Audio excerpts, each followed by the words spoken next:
اور انہوں نے نبی پاک کے دین کی حرمتوں کو پامال کرنا ہے، لہٰذا میں نے چراغ بجھا دیے ہیں، ابھی رات کا اندھیرا ہے، جس نے جانا ہے، جو جانا چاہتا ہے وہ چلا جائے، میں اس کو بالکل نہیں روکوں گا اور نہ ہی اس کو کسی قسم کی جو وہ ملامت کروں گا۔ تو کوئی بھی آپ کے ساتھ چھوڑ کر نہ گیا اور سارے کے سارے نفوس آپ کے ساتھ وہاں پر موجود رہے۔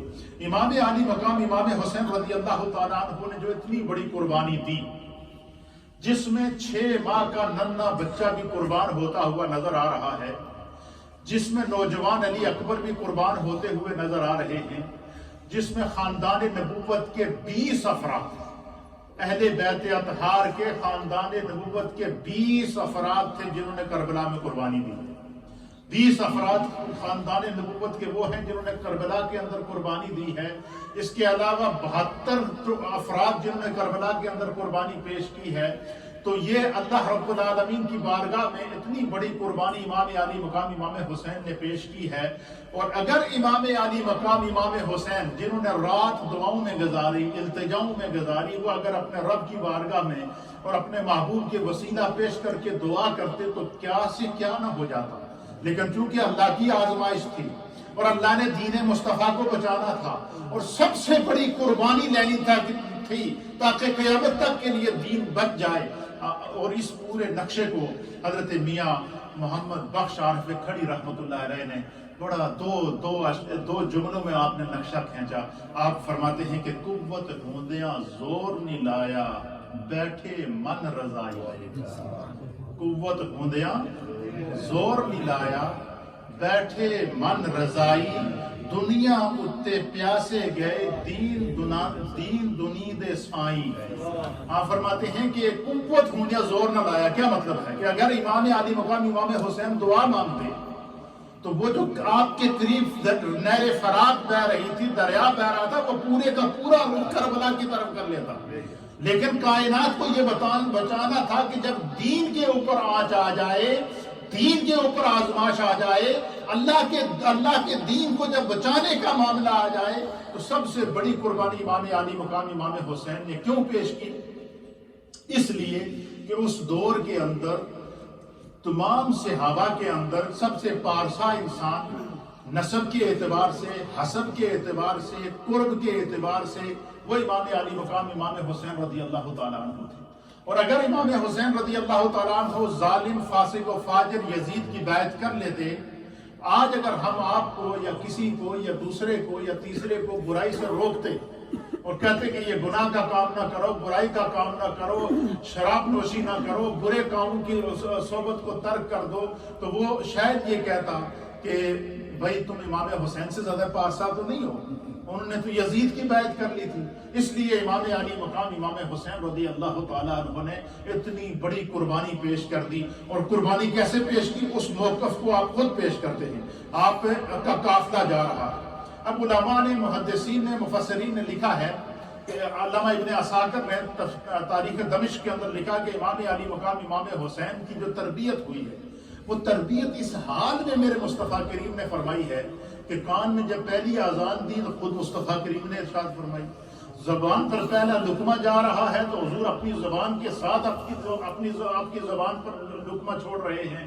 اسی طریقے سے امام علی مقام سیدنا امام حسین رضی اللہ تعالیٰ عنہ کی پاکیزہ زندگی کو اگر آپ دیکھیں تو بچپن سے حضور ساتھ ملا کر آپ کو نمازیں پڑھا رہے ہیں، حضور علیہ السلام کے کندھوں پر آپ سوار ہوئے ہیں، آپ کو راکب دوش مصطفیٰ اس لیے کہتے ہیں کہ آپ نے رسول اللہ کے کندھوں پر سواری کی ہے، آپ نے حضور علیہ السلام کی گود میں پرورش کی ہے۔ تو امام علی مقام امام حسین کی اس تربیت کا آپ کی زندگی پر اتنا اثر تھا کہ وہ شہزادہ جس کو سیدہ کائنات کی گود اللہ نے عطا فرمائی ہے، جس کو مولا کائنات کا خون اللہ نے عطا فرمایا ہے، جس کو سید کائنات کی اللہ تعالیٰ نے جن کو آل ہونے کا شرف اور کرم اور فضل عطا فرمایا ہے، جو اگر دعا کرتے تو زمینوں اور آسمانوں کے کلابے آپس میں ملا سکتے تھے، لیکن ایسا نہ کیا۔ کیوں نہ کیا؟ تاکہ دنیا والوں کو یہ بتا دیا کہ جو سب سے پہلے جو قربانیاں دی جاتی ہیں، آپ تاریخ اٹھا کر دیکھیں حضرت ابراہیم علیہ السلام نے اپنے بیٹے کے گلے پر چھری چلا کر یہ ثابت کر دیا کہ جب آزمائش دین کے لیے آتی ہے، اللہ کی رضا کے لیے آتی ہے، پھر اولاد کو نہیں دیکھا جاتا، پھر جان کو نہیں دیکھا تھا. پھر ابراہیم علیہ السلام اس آزمائش سے پھر گزرے اور پھر آپ نے جو ہے وہ سوچا کہ میرے اللہ کے دین کو فتح تو مل جائے گی اور اللہ کی وحدانیت کا جھنڈا تو علم تو گڑ جائے گا، لیکن اس کے لیے ابراہیم کو آگ سے گزرنا پڑے گا. آگ سے گزر گئے حضرت سیدنا ابراہیم علیہ نبینا علیہ السلام آگ سے گزر گئے اور پھر اپنے بیٹے کی گردن پر چھری چلا دی. دیکھیں اتنی بڑی آزمائشوں سے جب انبیاء گزرے ہیں اور پھر نبی علیہ السلام کی ذات پر نبوت ختم ہو چکی ہے، آپ خاتم النبیین ہیں.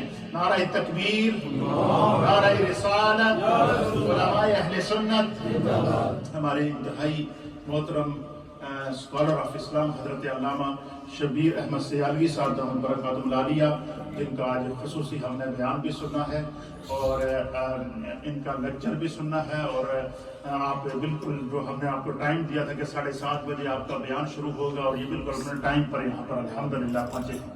اللہ تعالیٰ برکات نصیب فرمائے. تو میں اس بات پر اپنی بات کو کنکلوڈ کرتا ہوں کہ امام عالی مقام سیدنا امام حسین رضی اللہ تعالیٰ عنہ نے جو قربانی پیش کی ہے، آپ نے اپنے آپ کو قربان کر کے، اپنی اولاد کو قربان کر کے، 6 ماہ کے علی اصغر کو قربان کر کے، نوجوان شبیہ مصطفیٰ علی اکبر رضی اللہ تعالیٰ عنہ کو قربان کر کے، پھر جب دیکھا کہ نبی کا دین بچ جائے گا، بقائے دین کو بقا ملے گی، لیکن یہ سے حسین کی قربانی چاہیے تو اپنے آپ کو قربان کر دیا. تو بتایا کیا تھا کہ دین کے لیے اپنے آپ کو تیار رکھو. دین کے لیے اپنی فلسفہ کربلا کیا ہے کہ دین کے لیے اپنے آپ کو تیار رکھو، چاہے اس کے لیے تمہیں اپنی قربانی دینی پڑے. فلسفہ کربلا کیا ہے کہ دین کے لیے اپنے آپ کو، اپنی اولاد کو اگر قربان کرنا پڑے تو ننھے علی اصغر کی قربانی کو اپنے سامنے دیکھ لینا. یہ اسوہ حسینی ہے. دین کے لیے اگر اپنے آپ کو قربان کرنا پڑے تو نوجوان علی اکبر کو دیکھ لینا.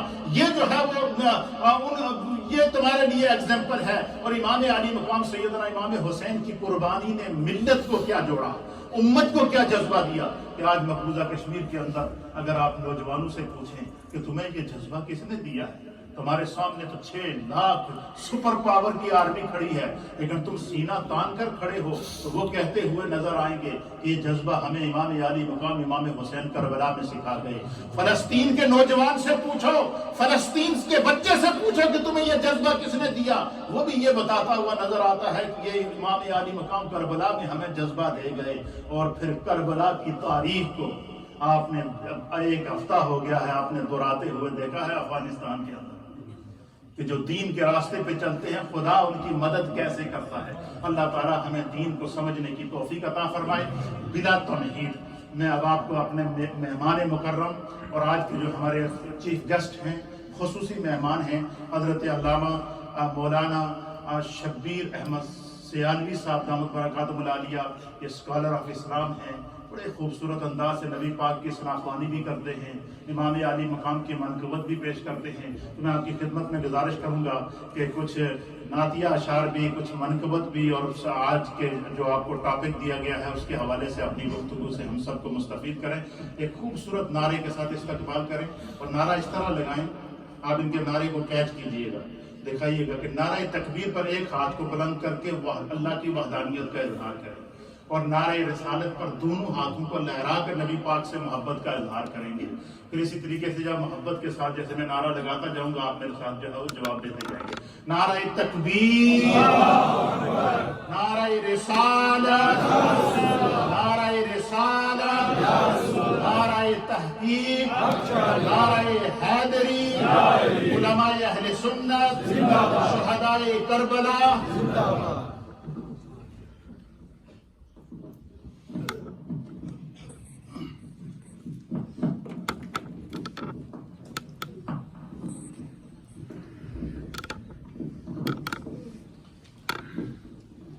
السلام علیکم وعلیکم السلام ورحمۃ اللہ تعالی وبرکاتہ. نحمده ونصلي ونسلم على رسوله الكريم اما بعد فاعوذ بالله من الشيطان الرجيم بسم الله الرحمن الرحيم ان الله مع الصابرين صدق الله العظيم. ان الله وملائكته يصلون على النبي يا ايها الذين آمنوا صلوا عليه وسلموا تسليما اللهم صل على سيدنا مولانا محمد وعلى آل سيدنا ومولانا محمد وبارك وسلم صلاة وسلاما عليك يا سيدي يا رسول الله وعلى آلك وأصحابك يا سيدي يا حبيب الله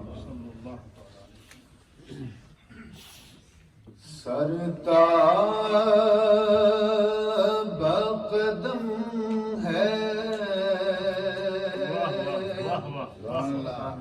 تن سلطان زمن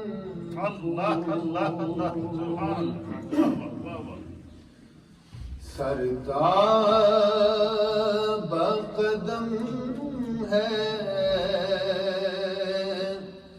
تن سلطان زمن لب پھول دہن پھول زکن پھول بدن I will just explain these few verses that I'm going to recite and then I'll recite them so I don't have to keep stopping. Sayyidi Imam Ahmad Raza Khan rahmahullah ta'ala, he talks about the beauty, physical beauty of the Prophet sallallahu alaihi wasallam. He describes him as a rose, which in the language of poets is the pinnacle of beauty and perfection. He says, Sar taaba qadam hai tane sultane zaman phool. From head to toe, the entire person of Rasulullah sallallahu alaihi wasallam is the pinnacle of perfection. And then, as if losing himself in the love of Rasulullah sallallahu alaihi wasallam, you know, when you see something really amazing and you start to talk about it, you find little aspects to talk about in such a way as if he's lost himself in the love of the Prophet sallallahu alaihi wasallam. He says, "Lab phool, dahan phool, zakan phool, badan phool." یعنی گویا کہ آپ یوں سمجھیں کہ سرکار دو عالم صلی اللہ تعالی علیہ وسلم کی محبت میں اعلیٰ حضرت امام اہل سنت کے جذبات اور قلم بے قابو ہو گئے. لب پھول, دہن پھول, زکن پھول, بدن پھول. He says his entire body and person is perfection. His lips, his mouth, his face, his entire being is complete perfection. And is like a rose. And a rose has fragrance. So what is the fragrance of this rose? He says, Wallah jo mil jaye mere gul ka pasina. I swear by Allah that if she was to acquire a drop of perspiration from my rose, a bead of perspiration from my rose, مانگے نہ کبھی عطر نہ پھر چاہے دلہن پھول. A bride would never long for any perfume or any rose or flower after this. How if she came across one drop of perspiration of my rose, my beloved? And this is not just something he says out of love and affection. The beauty of his kalam is that it's a representation of the seerah and the Quran. And the seerah of the Prophet ﷺ tells us a father came to the Prophet ﷺ and said, Ya Rasulullah ﷺ, my daughter is getting married, I'm a poor man, I have nothing to give her, help me. And the Prophet ﷺ said, bring me a bottle. When he brought this bottle, the Prophet ﷺ took a stick and he scraped off some beads of perspiration from his arm and poured them into the bottle. He said, take this and tell your daughter to use this as fragrance. And she did. From that day onwards, the whole house in that locality became known as Baytul Tib, the house of fragrances. And then a flower usually grows where? In a garden. So what is the garden like? Where this flower, this rose of perfection exists. Kya baat raza us chamanistane karam ki. Raza, what can I say about this garden, this meadow of perfection? Zahra ہے کلی جس میں حسین اور حسن پھول. I don't think I need to translate. سرتاب قدم ہے تن سلطان زمن پھول. سبحان اللہ، سب کا سبحان اللہ.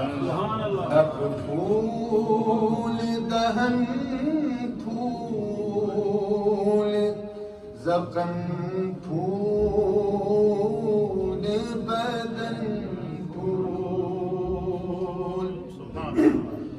اور واللہ جو مل جائے میرے گل کا پسینہ. واللہ جو مل جائے میرے گل کا پسینہ. واللہ جو مل جائے میرے گل کا پسینہ. مانگے نہ کبھی تیرے نہ پھر چاہے دلہن پھول. مانگے نہ کبھی تیرے نہ پھر چاہے دلہن پھول. اور کیا بات رضا اس چمنستان کرم کی. کیا بات رضا اس چمنستان کرم کی. کیا بات رضا اس چمنستان کرم کی. کیا بات رضا اس چمنستان کرم کی. زہرا ہے کلی جس میں حسین اور حسن پھول. زہرا ہے کلی جس میں حسین اور حسن پھول. لب پھول دہن پھول زقن پھول بدن سبحان اللہ، سبحان اللہ. سرتاب قدم ہے تن سلطان زمن پھول.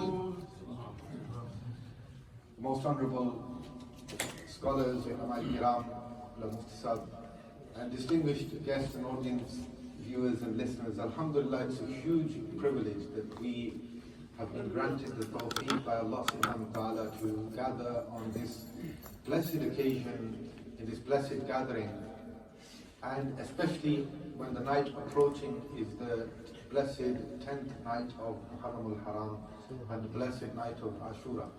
Remember that this is an occasion which historically has had a huge significance. But out of all of them, when think about it, Sayyidina, starting right the way from Sayyidina Adam alayhi salam and his tawbah being accepted by Allah subhanahu wa ta'ala, Sayyidina Nuh alayhi salam and him being saved from the flood, Sayyidina Ibrahim alayhi salam being saved from the fire, Sayyidina Yaqub alayhi salam being reunited with his children, and so many other incidents that took place and are narrated to have happened on this blessed day of 10th of Muharram. Yet, in spite of this, the thing that stands out the most in our memories is the sacrifice of the noble grandson and the family of Rasulullah sallallahu alaihi wasallam. It shows us the significance of this event. Not to say that those events aren't great occurrences in of themselves. So this is a day of significance even prior to this sacrifice of Sayyidina Imam Hussain radiallahu ta'ala. But this is an amazing sacrifice which the likes of which perhaps the world never saw before and won't see again. I was asked to recite a few verses of Naat and Manqabat. I chose something to recite which is dedicated to both the beauty of the Prophet ﷺ and also mentions the family of Rasulullah ﷺ. So it's a tribute to both of them to save time so that I can move on to my discussion. And inshallah, I will be attempting in today's session, time permitting, to go through some of the history leading up to the reasons why Sayyidina Imam Hussain radiallahu ta'ala had to migrate from Madinatul Munawwara to first to Makkatul Mukarramah, and then from there he traveled to Kufa. And then inshallah we'll pick up from there, or wherever we finish we'll pick up in next week's session.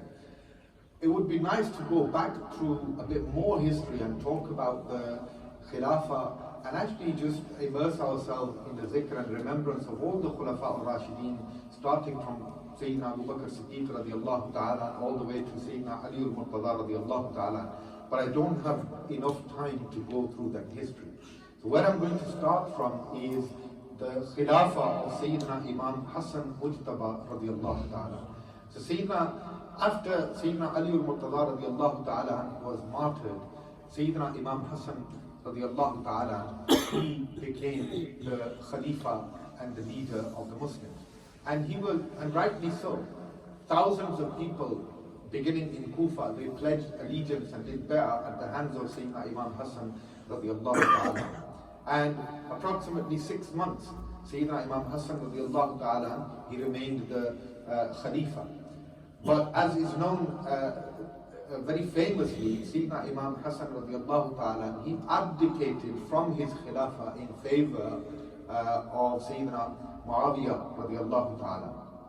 This was a decision that was foretold by Sayyidina Rasulullah sallallahu alayhi wa sallam. The Prophet sallallahu alayhi wa sallam said, Inna ibni hadha sayyid, that this son of mine, he's a leader. He's a sayyid, he's a leader. And because of him, Allah subhanahu wa ta'ala will unite two groups of my ummah. And so this occurred because of this sacrifice that was made by Sayyidina Imam Hassan radiallahu ta'ala, where with a number of conditions that were set out, Sayyidina Imam Hassan radiallahu ta'ala, he abdicated from the Khilafah in favor of Sayyidina Muawiyah radiallahu ta'ala. And you know, there's a narration from Sayyidina Imam Hassan himself radiallahu ta'ala, in which he says that I had the skulls and the heads of the Arabs in my hand. He says, I had the heads and the skulls of the Arabs in my hand, and if I wanted to, I could have smashed them.